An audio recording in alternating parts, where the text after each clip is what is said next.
opération cardiaque au CHU de Strasbourg est très alarmante. Col Marigny, c'est une catastrophe sanitaire. Actuellement, ils sont complètement dépassés. Ils vont être en manque de respirateurs et puis ils ont des réserves de masques qui sont pour 2-3 jours. Et avant de pouvoir transférer les malades, vous êtes obligé de vous en occuper pour les conditionner, pour les transporter dans le camion du SAMU vers d'autres hôpitaux. Et je crois qu'il ne faut pas sous-estimer la situation parce que tout le monde l'a fait, les Chinois et les Italiens, et nous aussi, et là, on va être dans une phase extrêmement difficile. Aujourd'hui, du côté du chef du CHU de Strasbourg.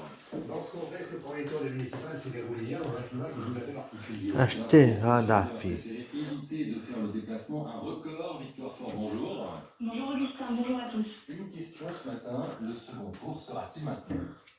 Acheter Kadhafi. Solennel de l'écologiste Yannick Jadot. Hier soir, il a demandé à faire prévaloir en toutes circonstances la santé des Français. Le report est aussi demandé par Marine Le Pen. Du côté de la France Insoumise, Jean-Luc Mélenchon a estimé que la question devait être rapidement tranchée. Et elle devait l'être. Hier, Olivier Véran a indiqué qu'il demanderait en début de semaine l'avis des experts sur le conflit. Les experts en droit et sont perplexes. Si le report du second tour a lieu, l'incertitude plane quant à la validité du premier tour. Alors, en attendant d'en savoir plus, Victor, faisons le bilan de ce premier tour. Les sortants s'en sortent bien et les écologistes confirment leurs bons résultats des européennes de l'année dernière.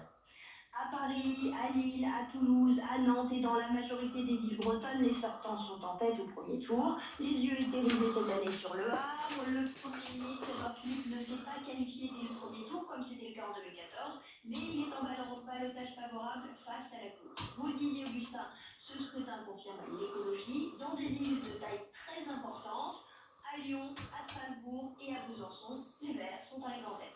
Merci, Victoire Fort. Les élections ont été maintenues, Augustin, ce matin, merci Victoire, mais le pays est totalement à l'arrêt. Les concours de l'enseignement supérieur sont reportés, les examens du permis de conduire annulés, cinéma, restaurants et commerces fermés, trafic ferroviaire divisé par 2 à partir de demain.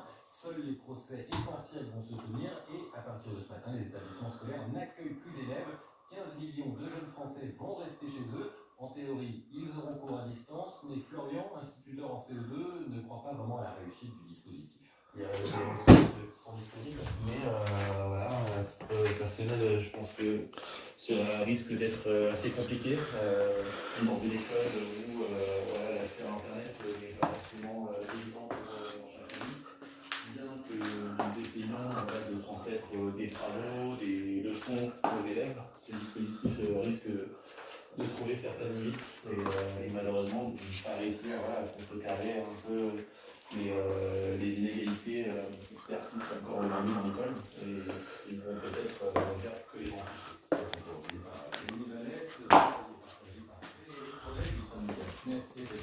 Pour elle, l'important est de maintenir le lien. On sait qu'il y a des problèmes techniques, on sait que de toute façon les spécifiques ne sont pas représentés, on ne peut pas faire croire aux familles et aux élèves et ça va remplacer les cours en présentiel. Le but est bien de faire que les jeunes gardent un lien avec l'école, ne soient pas dépolarisés pendant plusieurs semaines.